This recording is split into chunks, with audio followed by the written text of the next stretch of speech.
Graça e paz. Boa noite, queridos. Amém. Sem a presença dele, nada faz sentido. Pode ser uma boa palavra, se não for ele falando, não adianta nada, não resolve nada. O que nos transforma não é a letra, é a vida. E o que nós precisamos nesse tempo é de vida, de realidade. Aleluia.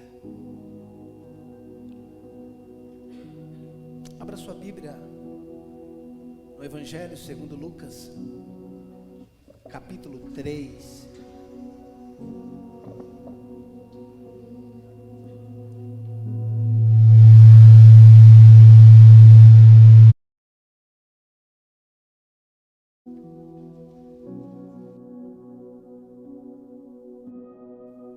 Evangelho segundo Lucas, capítulo 3.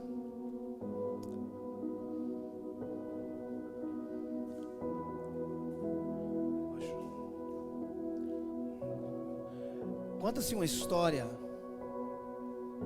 Quanto você acha Lucas 3, verso 38?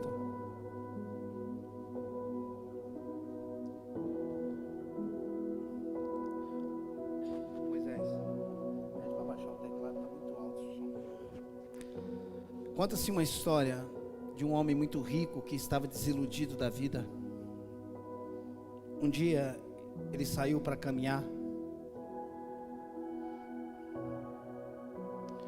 Ele saiu para caminhar e perdeu o rumo de onde ele estava andando. Sabe quando você está andando, pensando, você não percebe nem onde você está indo?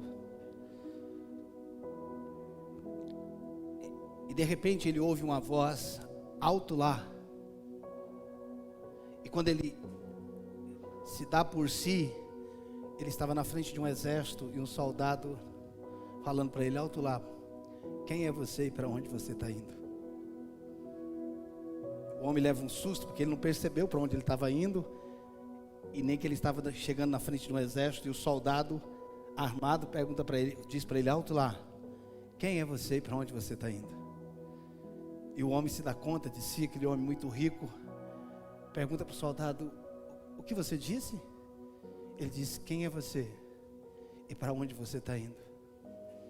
E aquele homem rico pergunta para o soldado, quanto você ganha? O soldado, sem entender muito a pergunta, ele diz, o que o senhor disse? Ele falou, quanto você ganha? O soldado, sem saber o que responder, o homem disse para ele, eu te pago o dobro do que você ganha, para você me fazer essa pergunta todos os dias. Quem sou eu e para onde eu estou indo? Talvez essas duas perguntas sejam as perguntas mais relevantes da nossa vida. Quem sou eu? Não é quem dizem que você é, é quem você diz que é. Porque nós podemos, às vezes, nós somos, ou as pessoas pensam que nós somos algo. Outra vez, ou de outra maneira, nós podemos achar que nós somos algo. Mas quem nós somos? Qual é o sentido? Quem é você?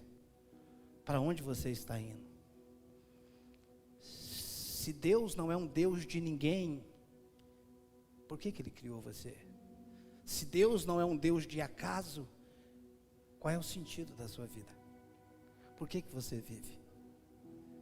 Se é verdade o que foi dito aqui agora na apresentação dessa criança, que todo mundo nasce com um propósito, qual é o seu? Qual é o sentido da sua vida?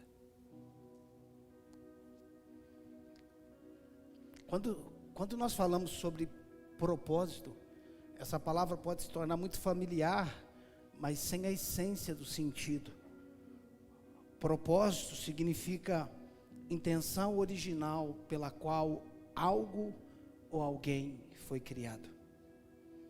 Propósito é o sentido original, porque algo ou alguém foi criado. Qual a intenção de Deus ao criar você? Ou será que Ele nos criou em série? Será que Deus nos vê em massa? Ou Ele nos conhece de forma singular?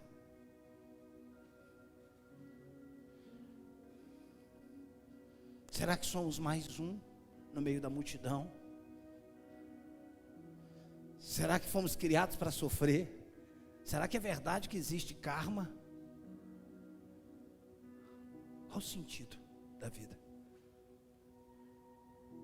Eu receio que sem essa resposta, e não a resposta de forma intelectual, eu receio que sem essa resposta de fato e de verdade, nós nunca seremos felizes. Sem saber quem somos e para onde estamos indo, é provável que nunca seremos felizes. Algumas pessoas acham que será feliz o dia que casar. Então o sentido da vida é o casamento? Não é. Alguns pensam que vão ser felizes o dia que alcançar uma estabilidade.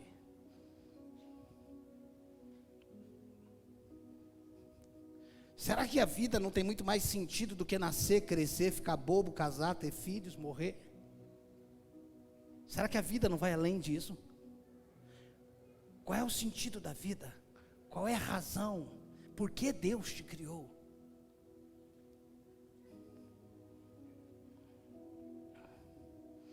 Lucas capítulo 3, versículo 38. Diz assim: Cainã, filho de Enos, Enos, filho de Sete, e este, filho de Adão, filho de Deus.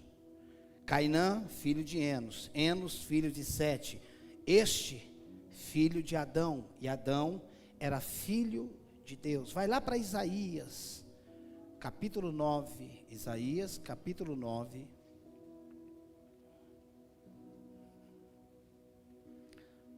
Isaías capítulo 9, versículo 6.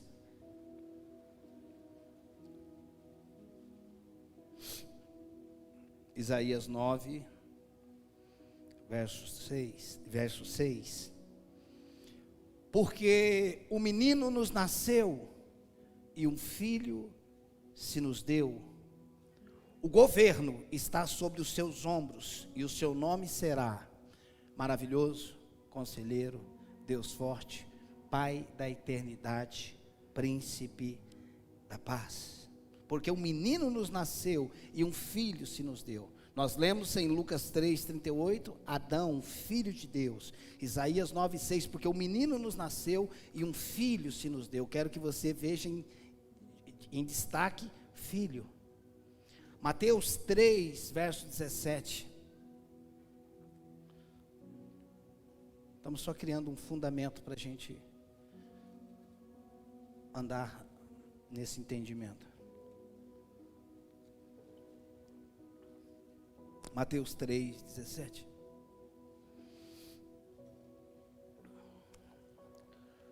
Diz assim: E eis uma voz dos céus que dizia: Este é o meu filho amado, em quem me comprazo. Este é o meu filho amado, em quem me comprazo. 3 textos destacando filho, filiação. Como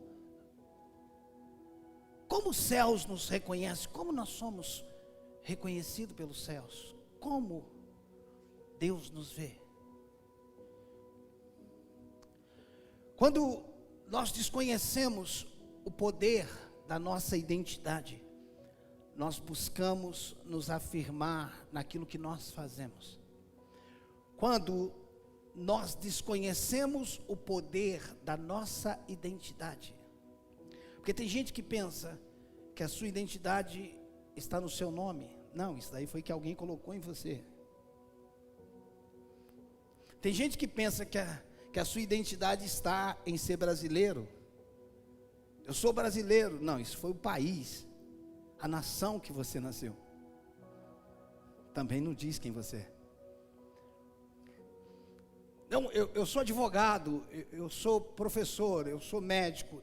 Isso também não é você. Essa é a sua vocação.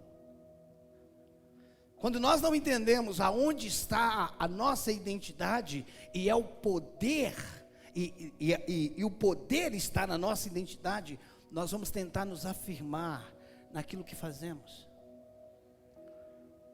ou por aquilo que estamos passando. Existem pessoas que se definem naquilo que estão vivendo. Se você se define pelo que você passa, de bom ou de ruim, a sua identidade vive mudando. Quando está bem, você é alguém. Quando está mal, você é outro alguém. Ou você é um camaleão, ou tem alguma coisa errada com você.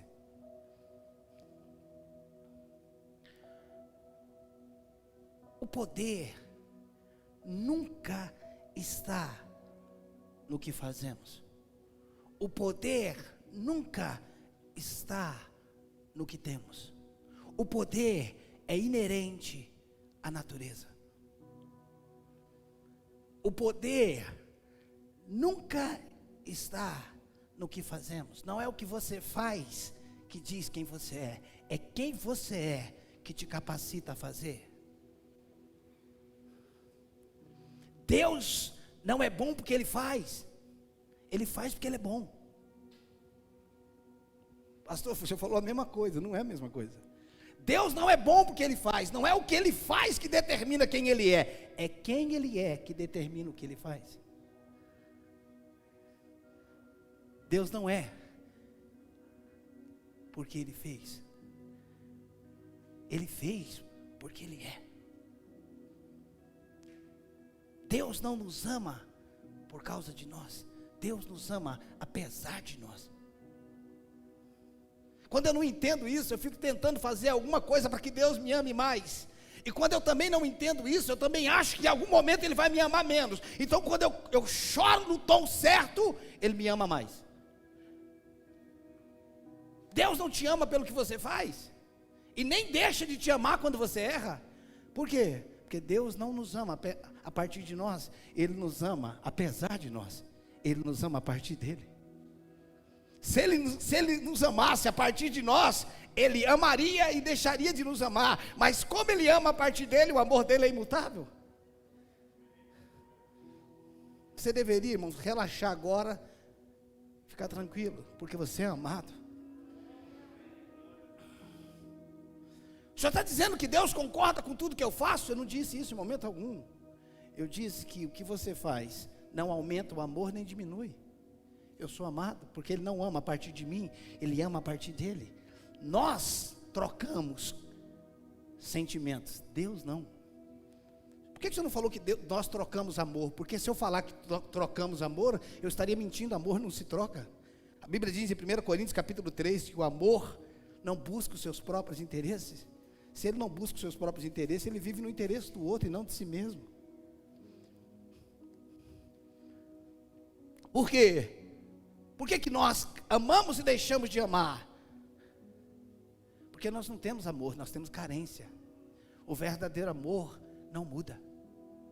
O verdadeiro amor tudo sofre, tudo espera, tudo suporta. Você sabe por que Deus nos suporta? Porque Ele nos ama. E a Bíblia diz que o amor é mais forte do que a morte. É por isso que mesmo quando você morreu, Ele continuou te amando. Porque o salário do pecado é o quê? Morte. Mas nem a morte te separou do amor dEle. Paulo disse: quem nos separará do amor de Deus? Ele diz: eu estou bem certo que nem a vida, nem a morte, nem anjo, nem principado, nem coisas do presente, nem coisas do porvir poderá nos separar do amor de Deus que está em Cristo Jesus. Ei, alguém precisa dizer para você: você é amado. Pastor, meu pai não me amou. Deus sempre te amou. Minha mãe nunca me amou. Desculpa, e daí? Você não recebeu vida a partir da terra, você recebeu vida a partir dEle.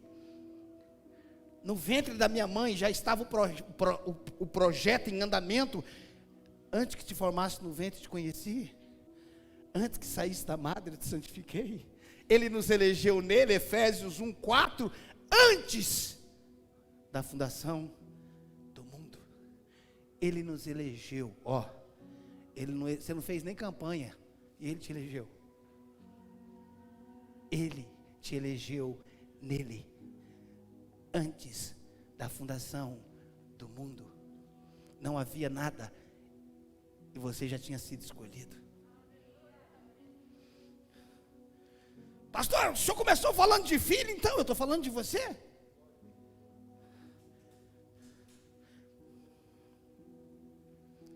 O grande problema é que nós estamos nos definindo a partir da vida e não a partir da verdade.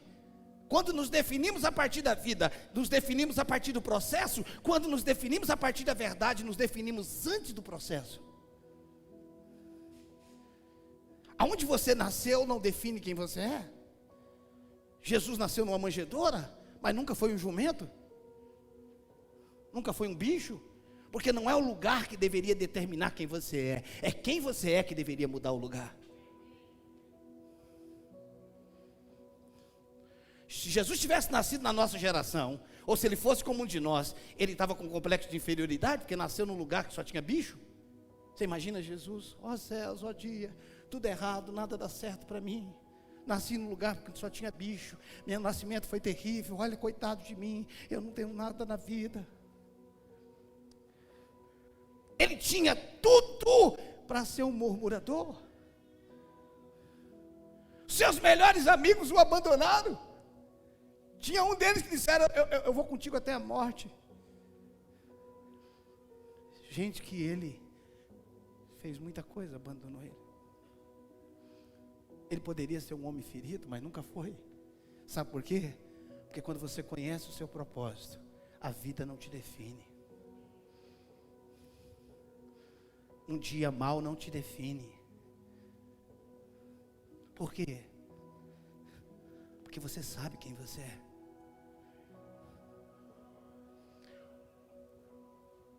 O poder não está no que fazemos. O poder está na nossa natureza. Se nós não temos tempo de explanar tudo isso.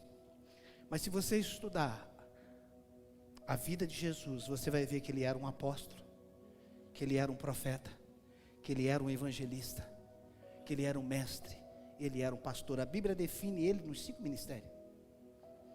Ele era um apóstolo, ele era um profeta, ele era um evangelista, ele era um mestre e ele era o bom pastor. Mas os céus nunca chamou ele de apóstolo, o céu nunca chamou ele de profeta, o céu sempre chamou ele de filho. Como os céus te reconhecem? Eu não estou falando que não tem relevância o que nós fazemos. O que nós fazemos é relevante, desde que nós sabemos quem nós somos. Se nós não sabemos quem nós somos, nós vamos tentar fazer para ser. Se nós não sabemos quem nós somos, nós vamos tentar ter para nos afirmar.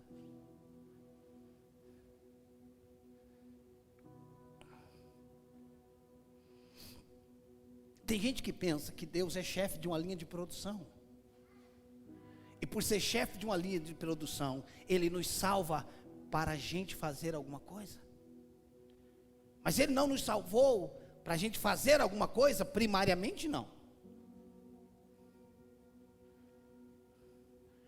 Deus nos salvou para restaurar a nossa identidade.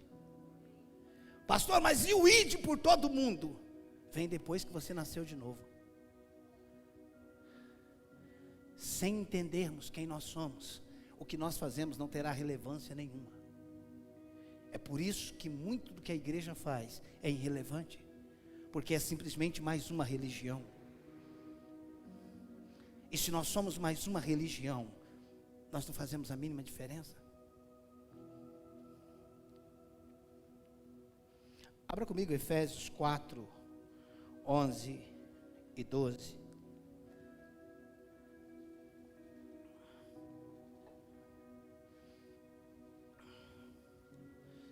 Efésios capítulo 4, versículo 11.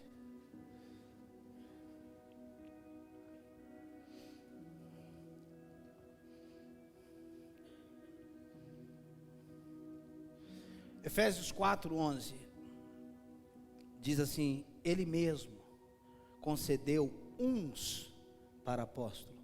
Ele mesmo concedeu uns para apóstolo, outros para profetas, outros para evangelista e outros para pastores e mestre. O versículo continua, não tem um ponto final, continua no verso 12, com vista, ou seja, com o propósito, com o anseio. Ele deu um para apóstolo, outro para profeta, outro para evangelista, com vista, ou seja, visando, almejando o aperfeiçoamento dos santos, para o desempenho do seu serviço, para a edificação do corpo. Ele levantou um para apóstolo, outro para profeta, outro para evangelista, outro para pastores e mestres, para aperfeiçoamento dos santos, para o serviço, para a edificação do corpo de Cristo. Nós somos levantados dentro dos 5 ministérios, ou dentro dos outros dons, para o serviço, não para a identidade. É por isso que você nunca encontra as cartas a Romanos, Coríntios, Gálatas, Efésios, Filipenses, nenhuma carta do apóstolo Paulo começa assim, apóstolo Paulo. Nenhuma delas. Sempre começa, Paulo, o apóstolo. Nunca é sobre o que eu faço, é sobre quem eu sou. O que você faz deve vir depois de quem você é. Porque a relevância, o poder é inerente à natureza. Tem gente que pensa que por ter um microfone se torna um pregador.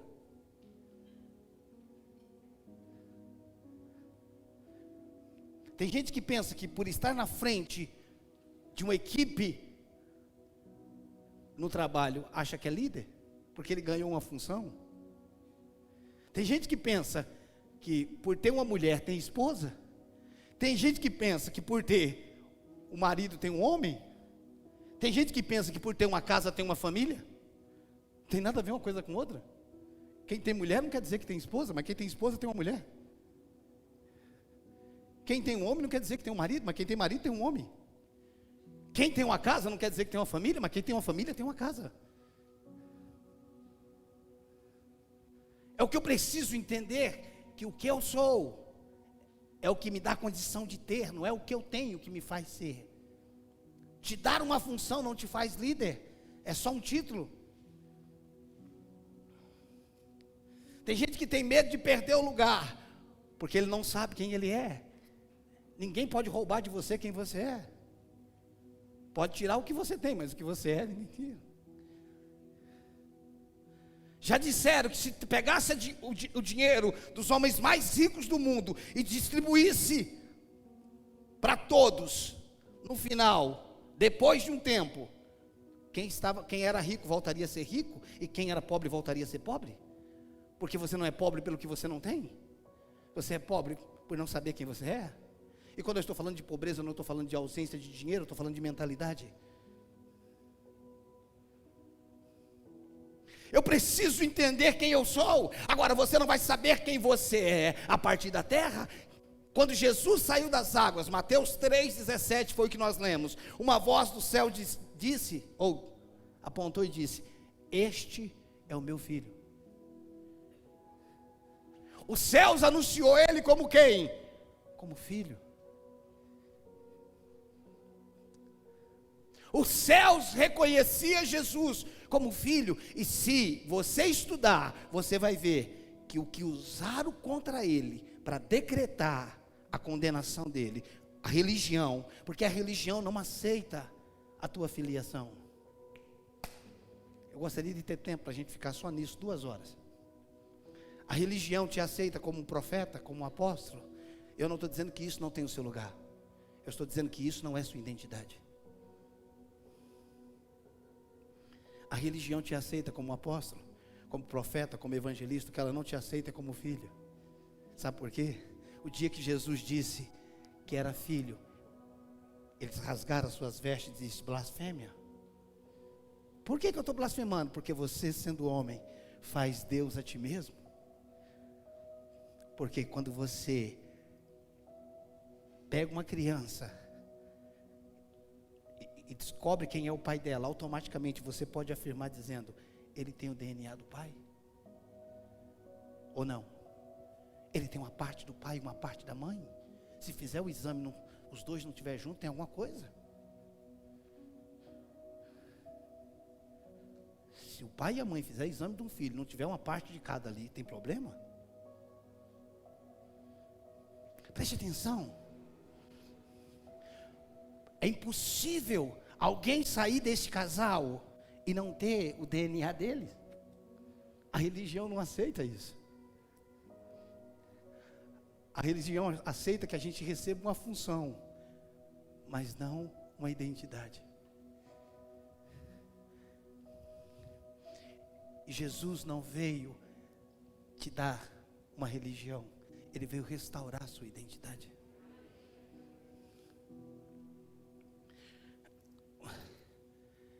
Quando o filho pródigo, e no meio da ministração da música, Tamires falou sobre isso, quando o filho pródigo voltou para casa, ele tinha se envolvido com a prostituição? Sim ou não? Foi se envolver com meretriz? Gastou o dinheiro? Se fosse no dia de hoje, foi para rave? Gastou com tudo? Mas quando ele volta para casa, fedendo, porque o pecado fede. O pai não mandou os empregados ir lá recebê-lo.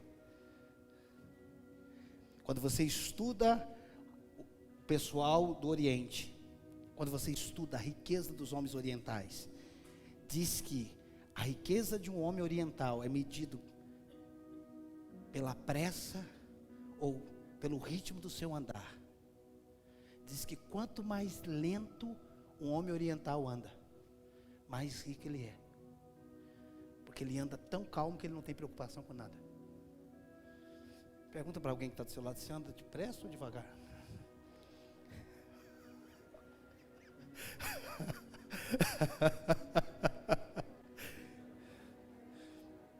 Pastor, minha vida está uma correria.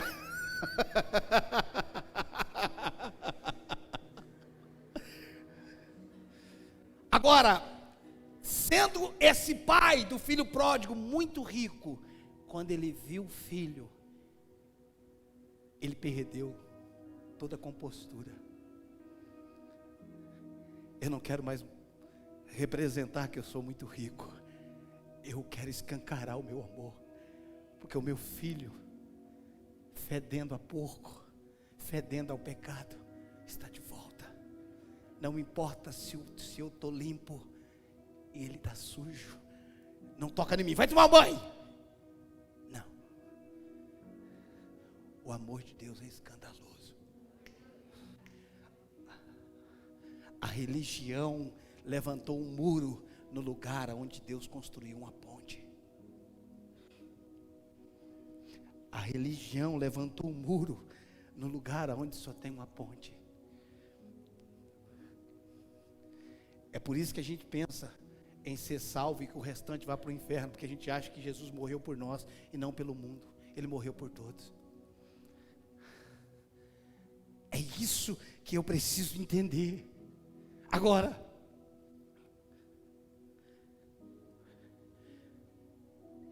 um anjo poderia ter feito o serviço? Sim ou não? Um anjo é um ser angelical. Nós éramos seres caídos, mortos. Um anjo estava numa condição muito superior à nossa. Ele poderia ter vindo? Alto escalão? Por exemplo, Gabriel, departamento de comunicação dos céus. Gabriel é departamento de comunicação exteriores. É o ministro da relações exteriores, é ele. Toda notícia que sai dos céus, quem é através do ministério. Agora, quando tem guerra, aí o departamento de defesa é Miguel. É outro ministro. Gabriel não entra em guerra. É por isso que um dia Gabriel foi levar uma notícia para Daniel, do seu departamento. O príncipe da Pérsia se levantou e Gabriel ficou preso. Porque o departamento de Gabriel não é guerra. O departamento de Gabriel é só de telecomunicações. Aí chamaram Miguel, Miguel foi lá com seu exército, venceu e liberou o departamento de relações exteriores. E a coisa continuou.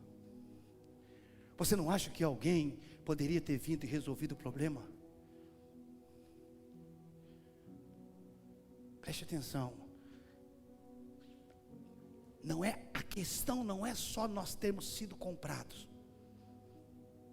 É quem nos comprou e como nos comprou. Não é só termos sido comprado, é quem nos comprou e como nos comprou. Por que é importante quem nos comprou e como? Porque por mais que fosse o filho que nos comprou, se ele tivesse comprado com dinheiro, sem problema, foi um filho que veio aqui, pôs a mão no bolso, fez um pix e passou e pagou. Não foi isso que ele fez? Ele não pagou, não fosse comprado com joias, com coisas preciosas. Você foi comprado com sangue. Ou seja, quem me comprou e como me comprou? Ele não tirou algo do bolso ou transferiu através da sua conta bancária. Era vida por vida. Eu estou tentando, irmãos, pelo Espírito, te trazer o entendimento. Quem morreu por você, para que você descubra quem você é.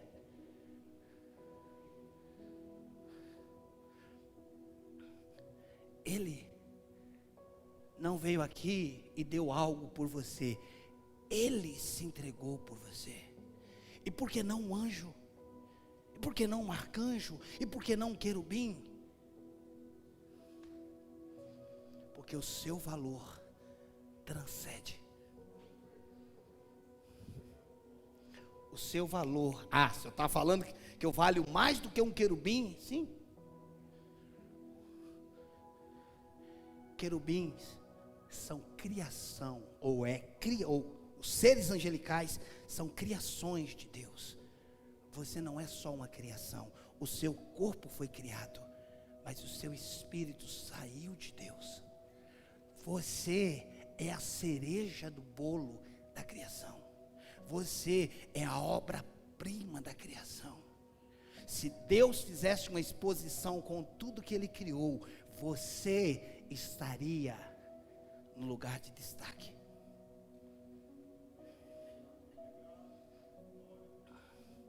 Mas você acha que ser pastor é ser o cacife. O cacique é o cara. Você acha que ser um apóstolo, chegar no lugar, mostrar sua carteirinha, dar carteirada é muita coisa.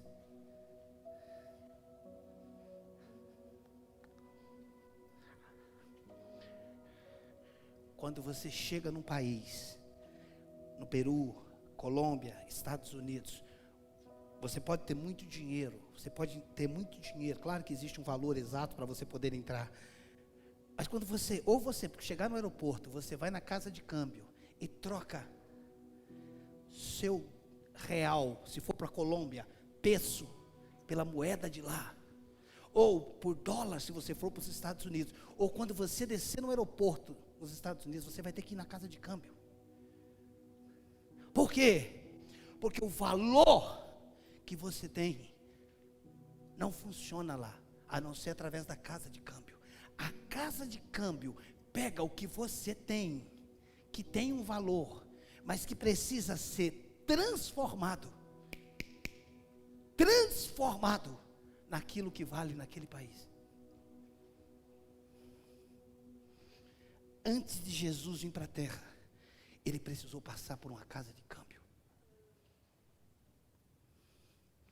E a casa de câmbio se chamava Maria. Eu preciso entrar na terra, mas eu só vou conseguir fazer o que eu tenho que fazer na terra se eu me transformar na moeda que vale a terra. Ele passou por uma casa de câmbio e se tornou como nós, para nos resgatar de quem nós éramos.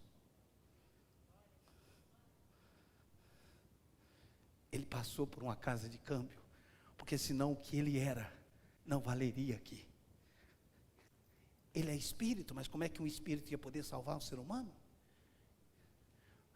É por isso que Isaías 9:6 diz: e uma criança nos nasceu, e um filho se nos deu. Mas são dois ou é um? Como é que nasce uma criança e é doado um filho? a criança que nasceu é de Maria, o filho quem deu foi Deus. Para se estar na terra precisa de um corpo. A única coisa que permite você estar na terra é esse corpinho que Deus te deu e que provavelmente você estragou.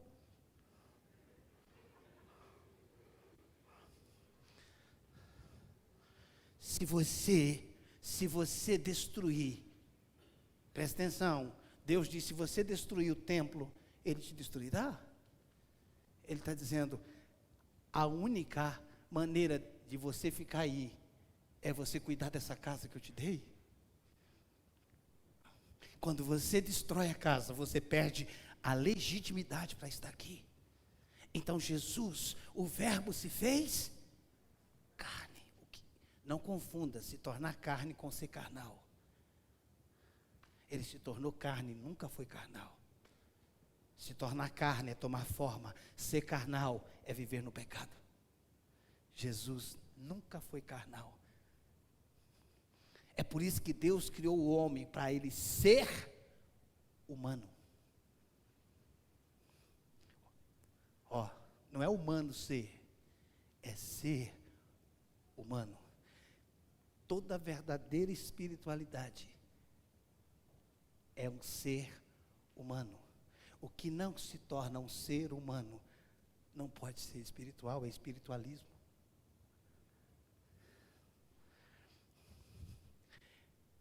E o verbo, João capítulo 1, e o verbo se fez carne e habitou entre nós. Só depois que o verbo se fez carne e habitou entre nós é que vimos a sua glória como a glória do unigênito do Pai. E o verbo se fez carne. Agora que o verbo se fez carne, nós podemos ver a glória do Pai. Ninguém jamais viu a Deus, mas o Filho que estava no seio do Pai o revelou. Quando Jesus veio à terra, todo mundo via Deus andando na rua. Quem se encontrava com Jesus tinha um encontro com o Pai. E quem se encontra com você deve ter um encontro com Jesus. Porque Jesus é a expressão do Pai e nós somos a réplica de Jesus. Pastor, por que tudo isso? Para que você entenda quem é você. Que o que você tem na sua carteira, o carro que você encostou lá fora, não diz quem você é, diz o que você tem.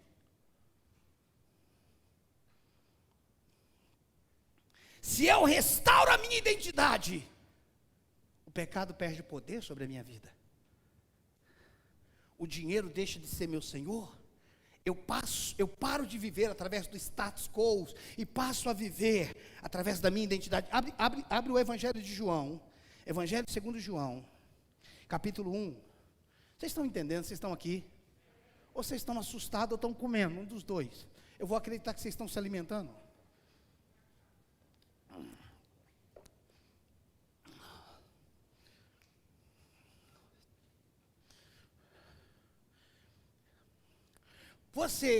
Tem gente que até hoje não sabe por que o diabo quer destruir ele.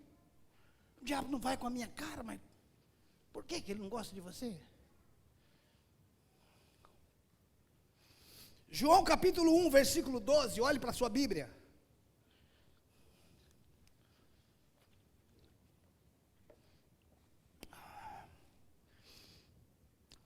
Leia a sua Bíblia, João 1, 12.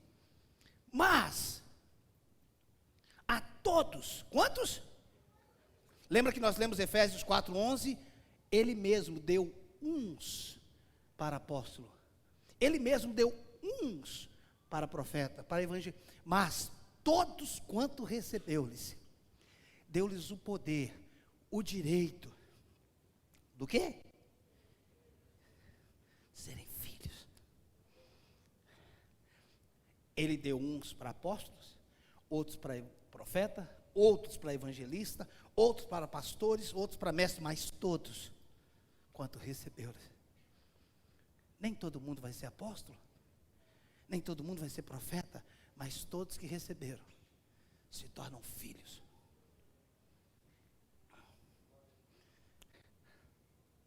Agora, o profeta, o evangelista fala de um serviço para edificação para o aperfeiçoamento dos santos. É para isso que existem os profetas, os pastores, os mestres.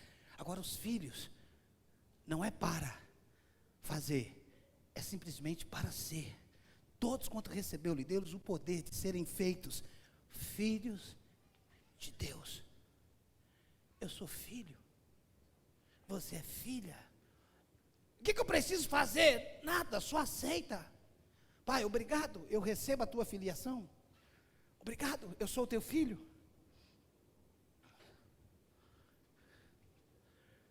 É isso que nós precisamos entender. Preste atenção. Quando Jesus veio à terra, ele se tornou como nós, para nos libertar de quem nós éramos. Foi vida por vida, valor por valor. É um filho não resgatando um servo, é um filho resgatando filhos. Por que Jesus veio te buscar e não um anjo? Porque o anjo trabalha para Deus, e você não é um trabalho para Deus, você é alguém da família de Deus.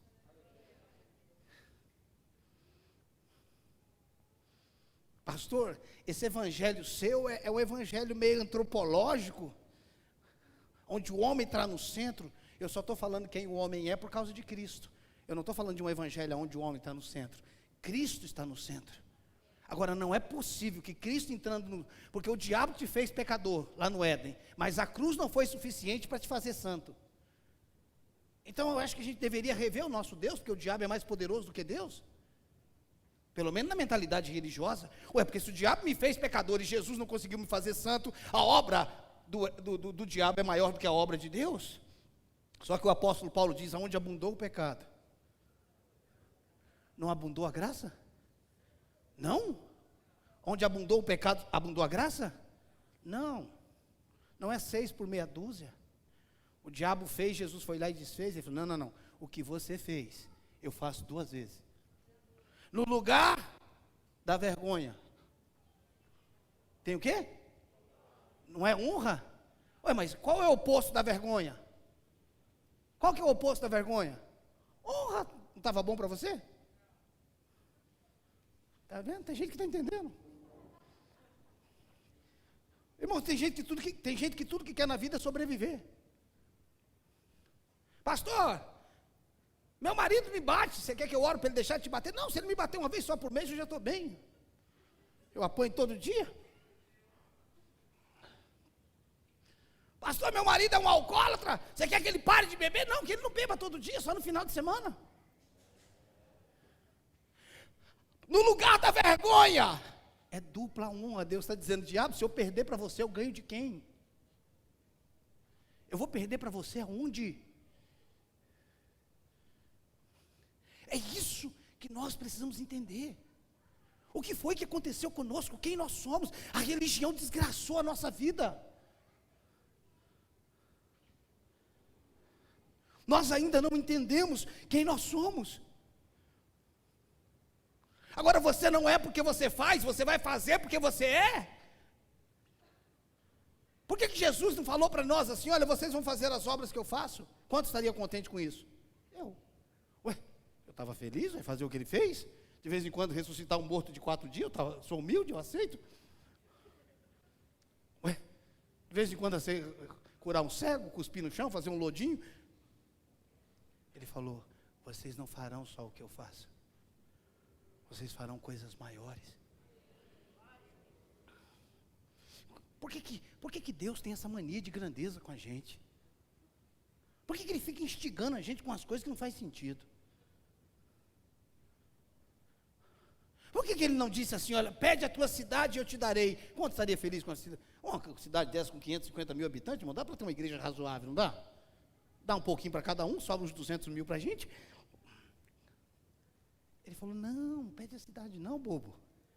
Pede as nações. Por que ele não falou, ide por todo o estado de São Paulo e fazei discípulo? Não estava bom? Isso é grande demais, irmão. Ide por todo mundo. Que mania de exagero, de grandeza. Ele pega 1 Coríntios capítulo 2, verso 9 e diz: mas nem olhos viram, nem ouvidos ouviram, nem subiu no coração do homem o que Deus tem preparado. Você fala, agora eu vi. Ele fala, não, o que eu tenho para você é o que você não viu. Aí você fala, passado um tempo, você fala, agora eu vi. Ele fala, não, o que você tem, o que eu tenho para você, você ainda não viu. Todas as vezes que você vê, você ainda não entendeu, porque o que eu tenho você não conseguiu ver ainda. Preste atenção, vamos piorar a situação, vamos piorar. Ele pega um velhinho, fazendo vestibular para defunto. Preste atenção, Abraão e Sara estavam fazendo vestibular para defunto? Estava ou não estava?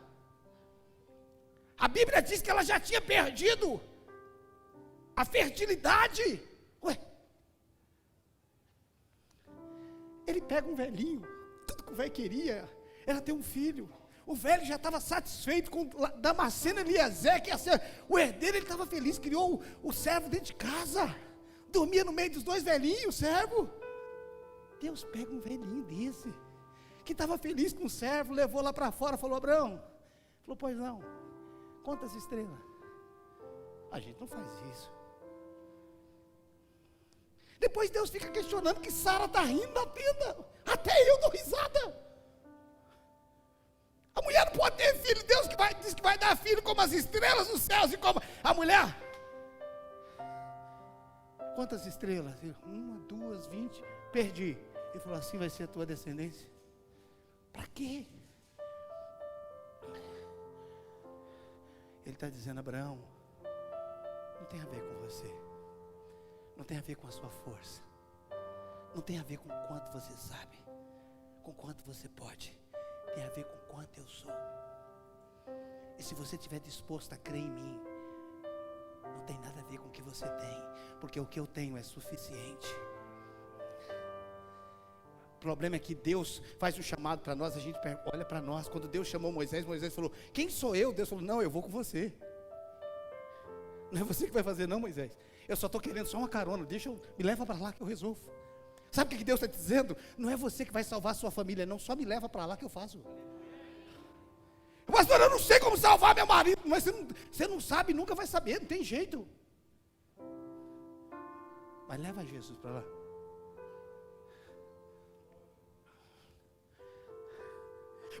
Para que dá 5 pães e 2 peixes? Jesus falou, depende. Os apóstolos falaram, depende do que? Ele falou, na mão de quem está? Na sua mão não dá para nada, na minha dá e sobra.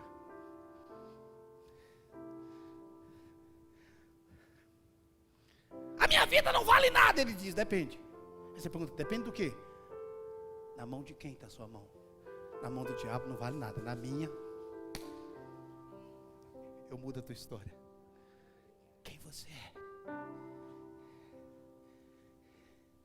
Pare de olhar para você. Pastor, eu não consigo parar de pecar. Deixa eu dar uma notícia para você, eu também não. É Ele que nos liberta do pecado.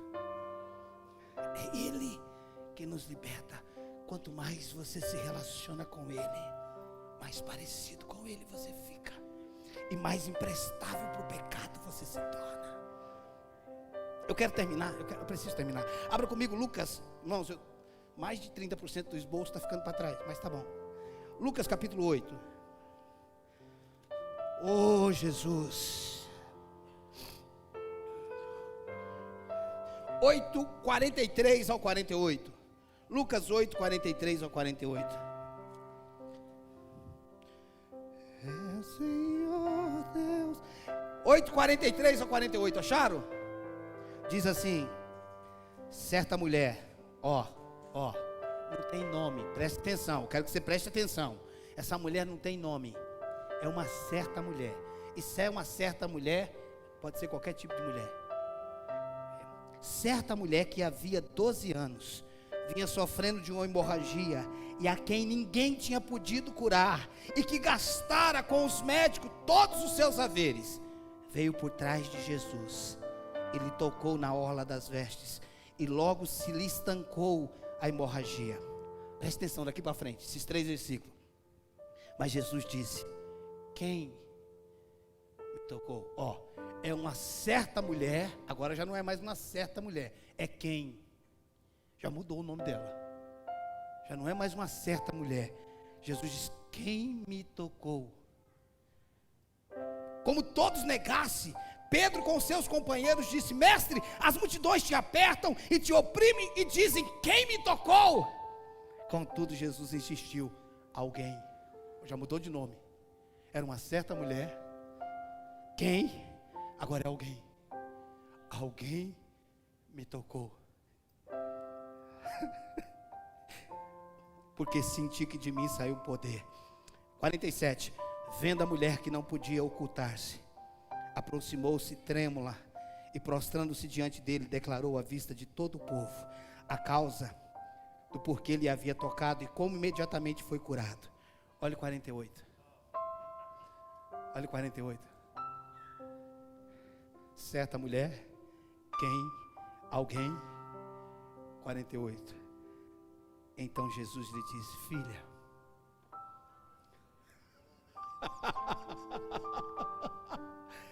certa mulher, quem? Alguém. Mas ela volta para casa: filha. O problema é que a religião manda as pessoas para casa sem saber quem é.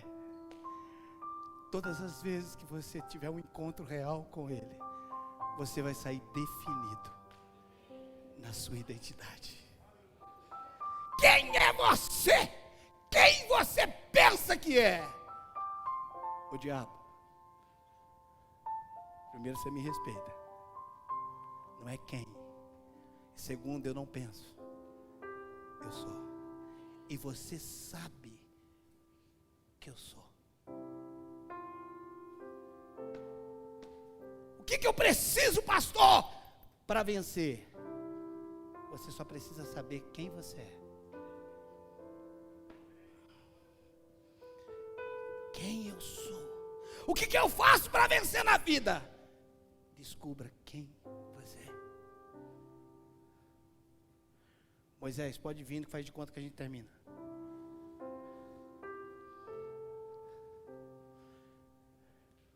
Isso poderia ser um culto evangelístico. Poderia ser um culto evangelístico. Depois de uns dias de casa de milagre, a gente faria um culto evangelístico. Mas infelizmente, isso não é uma mensagem para o evangelismo. Isso é uma mensagem para a igreja que ainda não entendeu quem é. Eu sou filho. Ele deu a vida dele. Foi um filho morrendo por outro filho.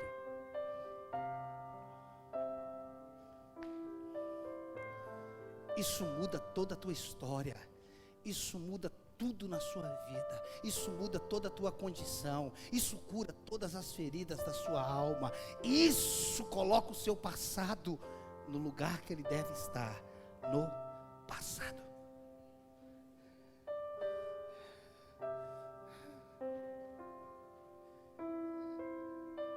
Não é quem, não é alguém, não é certa mulher, não é certo homem. Eu estava no lugar, chegou um certo homem, não. Chegou um filho, chegou uma filha, chegou um príncipe, chegou uma princesa.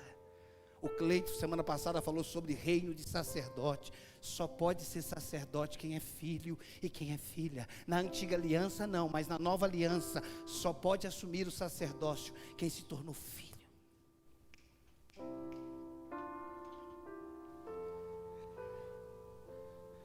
A primeira coisa que deve estar passando na sua cabeça é: não, você só precisa conhecer o que ele fez. Tire os olhos de você. Não é sobre você, é sobre ele. E por falar dele, reflete em você. A morte dele trouxe vida para nós. A condenação dele nos livrou da condenação dele. A vitória dele sobre Satanás foi a nossa vitória. A ida dele até o inferno nos livrou do inferno para toda a eternidade, se nós permanecermos nele. quando ele venceu as maldições, quando ele se tornou maldito na cruz, as maldições saíram da sua vida.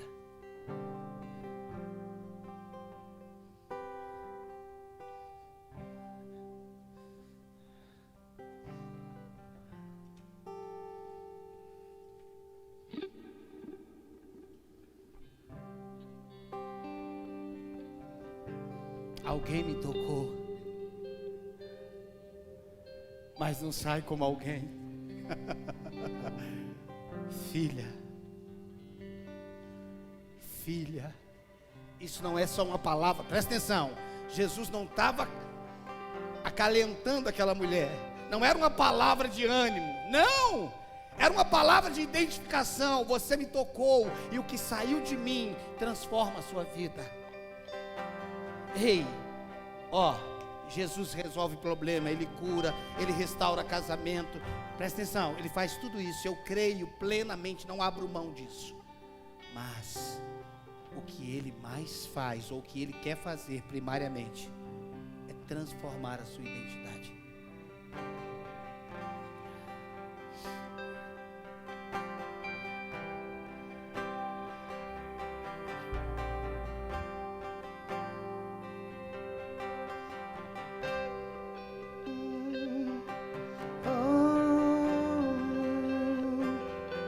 Só tu és, só tu és, só tu és,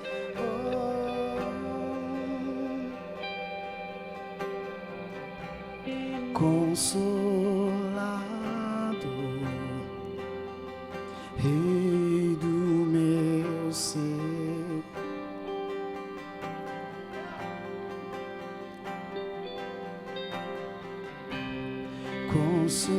Consolado, meu maior prazer é viver imerso em você. Não visita,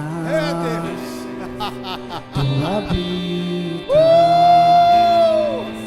para sempre. Deixa as águas subirem, deixa as águas subirem. Sou tua casa, tua morada, tua eterna habitação.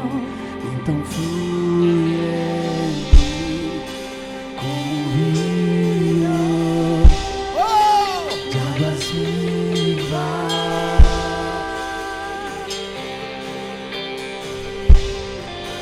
Manifesta tua glória, faz em mim o teu querer. Vamos, Faz vamos, em mim o teu vamos. querer.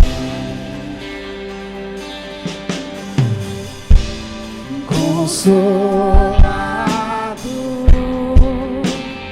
Rei do meu ser, Rei do meu ser. Consolado, meu maior prazer é viver imerso em você. Não visita, não visita, Mas a vida, tu habitas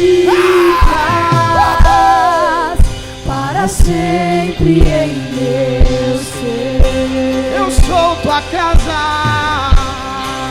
sou tua casa, tua morada,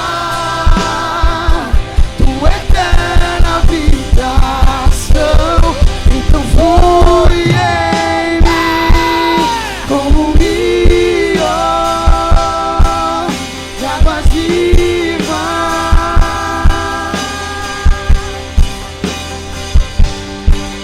Manifesta tua glória.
Só mais essa, olha para mim. Quando o arcanjo Miguel contendia pelo corpo de Moisés, ele olhou para o diabo e disse o quê? O Senhor te repreenda. Não foi isso, Alex? O Senhor, esse é o departamento de defesa dos céus. Departamento de defesa diz: o Senhor te repreenda. Agora vamos para a filiação. Lucas capítulo 10. No meu nome, os filhos expulsarão demônios. No meu nome, vocês curarão os enfermos. No meu nome. Por que eu posso falar no nome dele? Porque eu sou irmão dele. Eu sou irmão dele. Ele é meu irmão, ele é seu irmão. Você tem o DNA dele. Você tem a vida dele em você. Você tem a vida dele em você. Você tem a vida dele em você. Por onde o rio passar, haverá vida, haverá cura.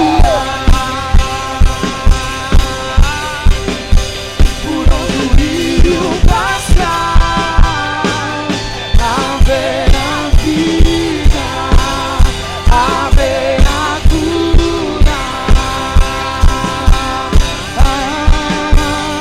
Então flui dele como um rio de águas vivas.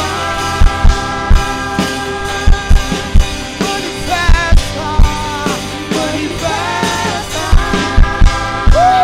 tua glória, faz em mim o teu querer.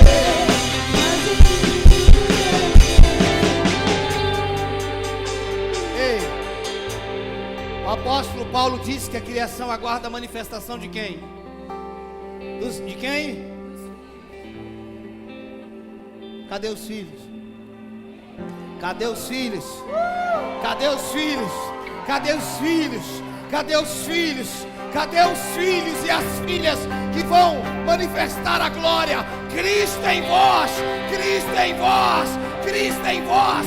Saia pelas ruas, declare que você é filho de Deus.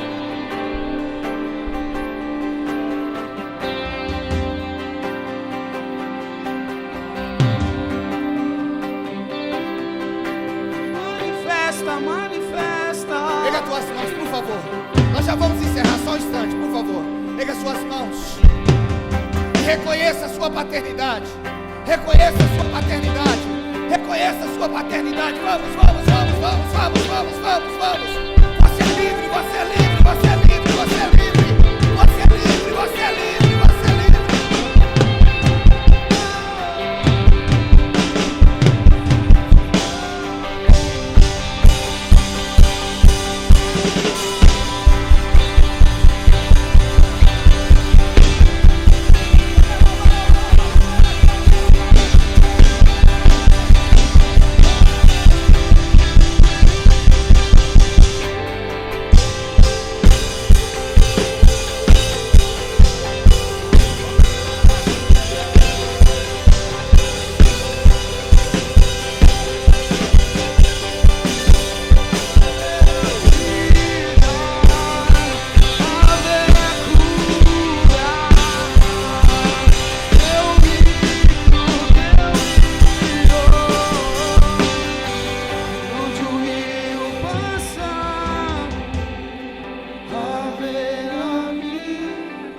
Quero que você aumente o volume da sua voz. Não porque Deus precisa, mas eu quero ouvir a sua voz. Declare, aumente o volume da sua voz.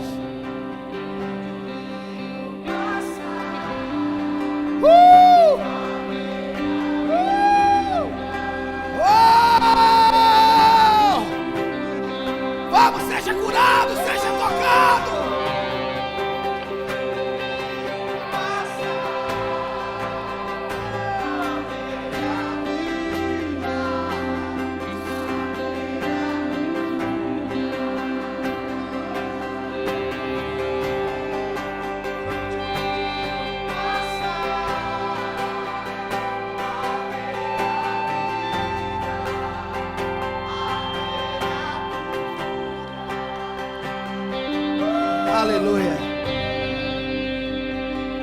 olhos fechados, toda a igreja, por favor.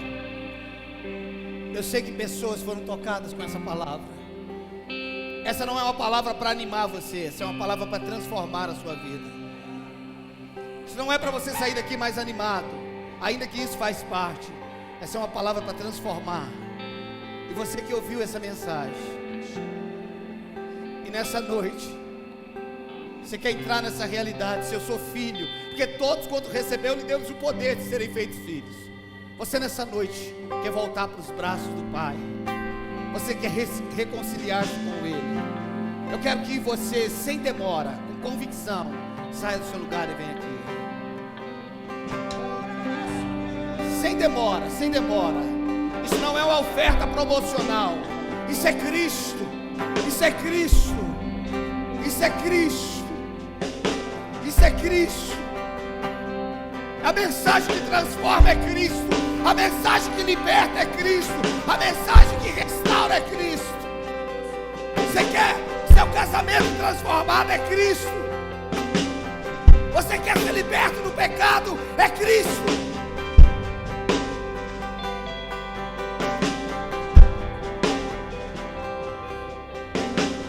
Você não é obrigado a vir. Você não é obrigado a vir. Não é. Oh, aleluia. A igreja pode adorar o Senhor.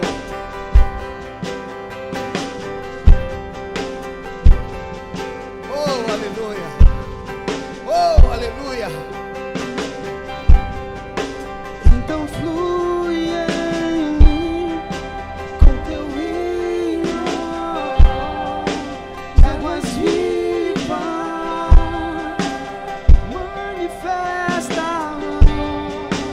manifesta tua glória, faz em mim o teu querer, faz em mim o teu querer, por onde o rio passar, haverá vida. Pega as tuas mãos, pega as tuas mãos. Seja tocado pela glória dele agora. Seja tocado, seja tocado, seja tocado agora. Por onde o rio Deixa ele te tocar. Deixa ele te tocar. Deixa ele te tocar. Deixa ele te tocar. Deixa ele te tocar. Deixa ele te tocar. Cura haverá, por onde o rio passar, haverá vida, haverá cura.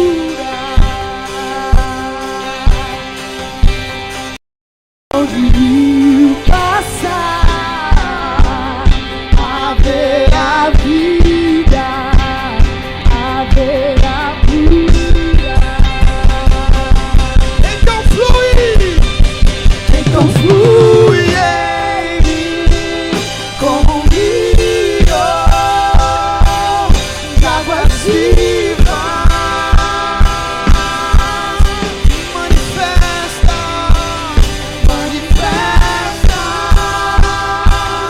sua glória,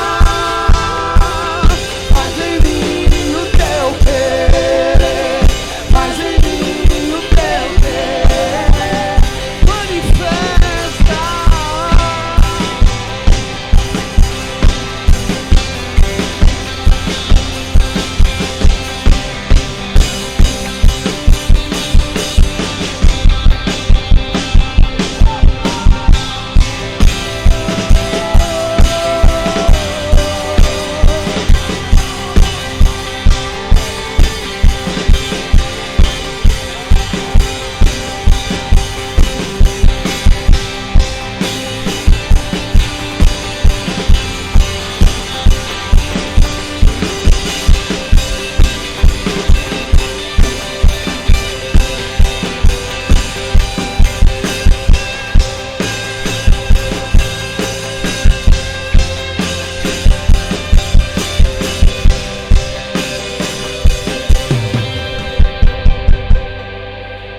Chegou o tempo, escute.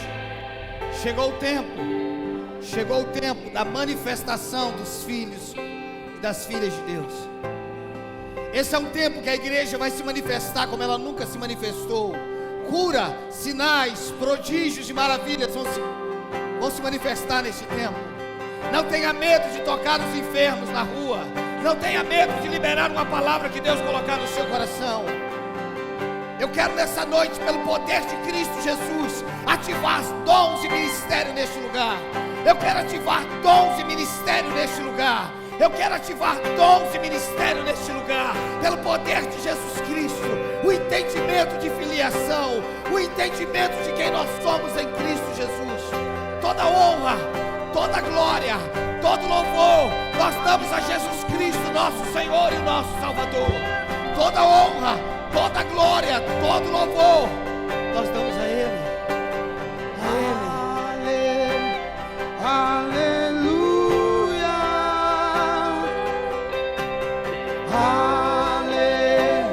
Aleluia. Fui perdoado, amado por Jesus. Fui perdoado. Aleluia. Aleluia.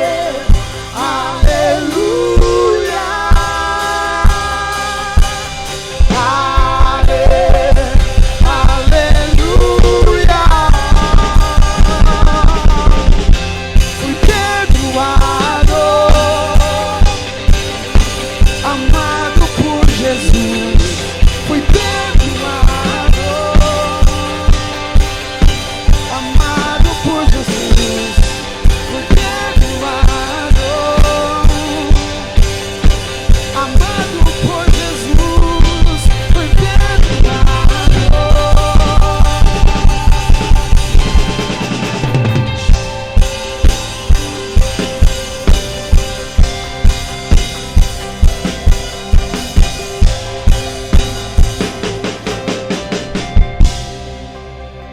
O verdadeiro evangelho não é o evangelho dessa igreja. O verdadeiro evangelho, para não achar que a gente está falando da nossa igreja, não. O verdadeiro evangelho transforma vidas, restaura a nossa identidade. O verdadeiro evangelho transforma vidas. Se a nossa vida não está sendo transformada, tem alguma coisa errada, não com o evangelho, mas com quem nós nos encontramos. Às vezes nós só nos encontramos com a religião, e a religião muda comportamento, mas não muda a natureza. E se mudar o comportamento e não mudar a natureza, a identidade não mudou. É tempo de nós vivermos como filhos e filhas de Deus, com a consciência de filhos, como representantes de filho. Quantos recebem essa palavra? Quantos recebem essa verdade? Vamos aplaudir o Senhor, render louvores a Ele. Glórias ao Senhor.